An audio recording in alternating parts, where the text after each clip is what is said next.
Verbs. Verbs show what is happening to or being done to by a noun or pronoun, or what state they are in or what they have. They tell the time of action, whether it is past, present or future. The verb also tells whether the subject or doer is singular or plural. Since one of the functions of verbs is to tell what the subject does or is, it follows that a verb must have a subject.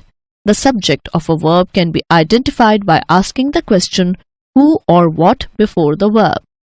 They express an action done by the subject. Examples: the dog chased the cat and the cat jumped on the cupboard. The monkey is sleeping on the tree. They can express the state of the subject. Examples: the children are happy that the holidays have begun. They can be used to indicate possession of something by the subject. Example: the maths teacher has a lot of patience. They are part of the predicate of a sentence. Example: the house was large. Transitive and intransitive verbs. All complete sentences must have a verb and a subject. Some verbs have an object which is acted upon the verb. Verbs which have an object are called transitive verbs. Sentences with transitive verbs normally follow the pattern subject-verb-object. Examples: John arranged the flowers. The object answers the question, arranged what? Aruna is holding the baby. The object answers the question, holding what? The principal punished the bullies. The object answers the question, punished whom? There are other verbs that can be used with or without an object. Thus, they can be either transitive or intransitive. Examples: Vishnu is singing very well. Intransitive. Vishnu is singing a song. Transitive. Some verbs take two objects, a direct object and an indirect object. These verbs normally involve a giver and a recipient.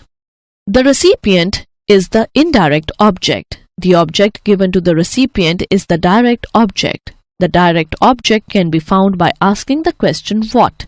The indirect object can be found by asking the question to whom. Examples: Anu gave her mother a card. Direct object, a card. Indirect object, a mother. My grandmother gave me a watch. Direct object, a watch. Indirect object, me. Mrs. Mathur teaches them history. Direct object, history. Indirect object, them. Bring Rosie a snack. Direct object, a snack. Indirect object, Rosie. Linking verbs. Linking verbs are verbs that don't show an action but rather describe the subject. While verbs like walk or jump represent an action, linking verbs like be or seem add more details to the subject, such as he seems nice or she is an architect. Some verbs need an adjective, an adverb, or a preposition to complete their meaning. They are called linking verbs. Examples: the customers are happy. Mrs. Chatterjee is feeling happy. The verbs are and is, feeling in these sentences are linking verbs. Here are some examples of linking verbs. Examples: she is beautiful. The potatoes were rotten. The soup tastes good. The book is on the shelf.